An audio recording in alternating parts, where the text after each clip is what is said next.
Hello and welcome to LSJ News. I am Briony Dack. Bonfire Night came to Lincolnshire and many families were excited to celebrate the event together. However, this time of year brought significant amounts of stress and anxiety to animals across the country, from our beloved pets to wildlife. The bright flashes and loud bangs were extremely frightening for flight animals like horses and donkeys as they reacted in an erratic and destructive way, causing harm to themselves and others. It's been important to take advice seriously on how we can enjoy celebrations while keeping animals nearby calm and secure. We ask for people to support the equine community by letting people know that have animals and equines close by, or potentially going to organised groups where there's been communication so that equine horse owners know that those fireworks are happening. A singing initiative is being prescribed by GPs to combat loneliness and isolation in Lincolnshire. Lincolnshire Sings by Sound Links is aiming to support community choirs across the county as it has hosted several massed workshops.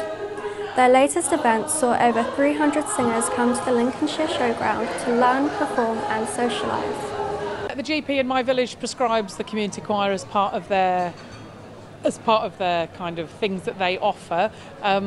There's a whole social prescribing element anyway that I know community singing is feeding into. I think just any kind of connection with people or any kind of vehicle that allows us to be able to communicate with other people, to do something which raises all your endorphins, it's incredibly good for you. Of course it should be prescribed, everyone should do it. Boston's Rosegarth Square, one of the most deprived areas in town, is to have a huge £15 million transformation. The square is a key access point for the town's bus and railway stations. The overhaul is going to include a new park, art sculptures and improved seating. Works are expected to be completed by March 2026. We should be well into finishing by the end of 2025, with looking to complete almost all projects by March 2026. So really, in all honesty, our local residents don't have long to wait now. With darts on the rise, fans of all ages believe it's all fun and games. However, that's far from the truth. Debilitating conditions are a common part of the game across the world, but just how badly can it affect mental health? Jamie Chick reports. Dartitis, a psychological issue that affects a darts player's ability to release their dart properly. It may sound like a made-up word, but it affects more players than the average fan would think. Right from the top of the professional game down to the amateur leagues, the condition can take a huge toll on mental health, as local player Cameron Andrews explains.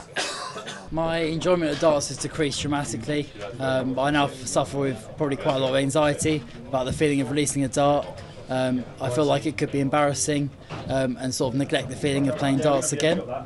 Famous players such as Eric Bristow, Berry Van Peer and Mark Webster have all suffered, and those who have had it are keen to shed a light on how it can change their mental state. I feel like I now care more about what people think when I throw darts. I feel like that people maybe think that dartitis isn't a real thing, which maybe I was guilty of in the past, but now once having it, I realise it is a really serious condition and that I suffer with it personally.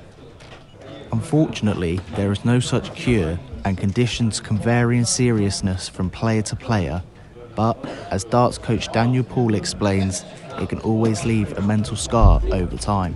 One of the cruelest things with dartitis is that even when you've learned to release the dart and throw it nice and clearly, you still can't quite get to the end of your throw quite often. And it's something you forget the feeling of. You just know it's not right. Lee Mitchell has taken charge of Lincoln United Women. The former Lincoln City head coach lost his first game in charge over the weekend. Speaking to Jamie Johnson at Ashby Avenue, the new manager explained his targets for the season. Obviously, got to stay in this league first and foremost. Obviously, the County Cup, but really, we want to. I think really people will see us a little bit under the radar. So we want to get the best out of these players and out of this squad, and just see what we can do the rest of this season really, and give ourselves a fantastic platform to springboard into the following seasons to come. Lindham Hockey's wait for a first win of the season goes on. The Lincoln-based side lost 5-3 to Alton and West Warwickshire in their latest game and remain in the Division 1 North relegation zone. That's all from the LSJ News team. Don't forget to check out the LSJ website for more local news and support.